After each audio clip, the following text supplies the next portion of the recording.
গভীর নিম্নচাপের প্রভাবে দেশের বিভিন্ন জেলায় আজও থেমে থেমে বৃষ্টি হচ্ছে। গত 2 দিন ধরে কুয়াকাটায় বৃষ্টিতে ভোগান্তিতে পড়েছেন সাধারণ মানুষ। বঙ্গোপসাগর এলাকায় বায়ুচাপের তারতম্য থাকায় উপকূলীয় এলাকায় ঝোড়ো হাওয়া বয়ে যাওয়ার শঙ্কা করছে আবহাওয়া অফিস। বান্ডেল থাকলে প্রতি সেনমানিতে টাকা বাঁচবে। বিকাশ সেনমানি বান্ডেল কিনে জিতুন প্রতি লেনদেনে। সাগরে থাকা মাছ ধরার ট্রলারগুলোকেও উপকূলের কাছাকাছি থাকতে বলা হয়েছে। লক্ষ্মীপুরে 2 দিনের বৃষ্টিতে শহরের বাঞ্ছানগর, শমশেরাবাদ, কলেজ রোড, মজুপুর সহ বিভিন্ন স্থানে দেখা দিয়েছে জলাবদ্ধতা। ফলে চরম ভোগান্তিতে পড়েছেন এসব এলাকার বাসিন্দারা।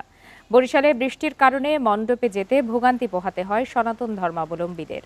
গত 24 ঘন্টায় বরিশালে 20 মিলিমিটার বৃষ্টিপাত রেকর্ড করার কথা জানায় আবহাওয়া অফিস। এছাড়া বাগেরহাট ও নোয়াখালীতে বৃষ্টিতে ভোগান্তিতে পড়তে হয় নিম্ন আয়ের মানুষকে। এই গভীর নিম্নচাপের বিষয়ে আলোচনা করতে এই মুহূর্তে রাজধানীর আগারগাঁ থেকে আমাদের সাথে যোগ দিয়েছেন আবহাওয়াবিদ ডক্টর মোহাম্মদ আবুল কালাম মল্লিক।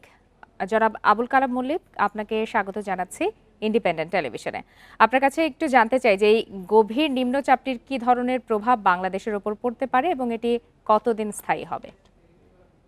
হ্যাঁ, আপনাকে ধন্যবাদ। আপনি যা বলছিলেন যে বাংলাদেশের উত্তর পশ্চিম বঙ্গোপসাগর ও তৎসংলগ্ন পশ্চিম মধ্য বঙ্গোপসাগরে একটি গভীর নিম্নচাপ রয়েছে। আজকে সকাল 6টায় সেটি নিম্নচাপ থেকে গভীর নিম্নচাপে পরিণত হয়েছে।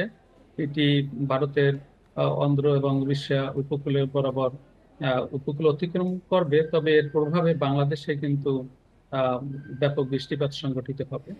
আমরা এজন্য গতকাল থেকেই 72 ঘন্টার জন্য ভারী বর্ষণের একটি সতর্কবার্তা দিয়েছি এবং এই গভীর নিম্নচাপের প্রভাবে বাংলাদেশের উত্তর বঙ্গোপসাগর এবং উপকূলীয় জেলাসমূহে অস্থায়ীভাবে দমকা বাতাস এবং ঝোড়ো হাওয়া বয়ে যেতে পারে। সকল সমুদ্র বন্দর সমূহকে 3 নম্বর স্থানীয় সতর্কতা সংকেত দেখিয়ে যেতে বলা হয়েছে। তাছাড়া অভ্যন্তরীণ নদী বন্দর, বিশেষ করে ঢাকা, খুলনা, বরিশাল, পটুয়াখালী, নোয়াখালী, কুমিল্লা, চট্টগ্রাম, কক্সবাজার এবং সিলেট এইসব অঞ্চলের নদী বন্দরকে 1 নম্বর সতর্কবার্তা দেখিয়ে যেতে বলা হয়েছে। সন্ধ্যার পর থেকে একটু বাতাসের প্রবণতা বৃদ্ধি পেতে পারে এবং এই যে বৃষ্টি হবে, এই বৃষ্টির ফলে জনাব আবুল কালাম মল্লিক, আপনি জানেন যে দেশে টানা ছুটি চলছে এবং এই ছুটিতে অনেকেই কিন্তু সমুদ্র বন্দর, বিশেষ করে কক্সবাজার এবং কুয়াকাটায় গেছেন। সেক্ষেত্রে পর্যটকদের জন্য আপনার কোনো বার্তা আছে কিনা? হ্যাঁ, আপনাকে ধন্যবাদ। যেহেতু আমরা সাগরে 3 নম্বর সতর্কবার্তা দিয়েছি এবং অভ্যন্তরীণ নদী বন্দরে যেসব নৌযান চলাচল করে তারা যাতে সাবধানে চলাচল করে, যেখানে বাতাসের গতিবেগ 45 থেকে 60 কিলোমিটার প্রতি ঘন্টায় উন্নতি হতে পারে, অবশ্যই সাবধানে চলাচল করতে হবে এবং উপকূলের কাছাকাছি থাকতে হবে। এবং এই যে বিদ্যমান বৃষ্টি, এই বৃষ্টি আরো 2 থেকে 3 দিন অব্যাহত থাকতে পারে। উপকূলীয় জেলাগুলোতে বৃষ্টিপাতের তীব্রতা একটু বেশি থাকবে এবং ঢাকা মহানগর এবং চট্টগ্রাম মহানগরের এলাকায় ভারী বৃষ্টিপাত জনিত কারণে অস্থায়ী জলাবদ্ধতা তৈরি হতে পারে। তাছাড়া বাংলাদেশের লো লাইং এরিয়া ভারী বৃষ্টিপাতের কারণে অস্থায়ীভাবে জলাবদ্ধতা তৈরি হতে পারে।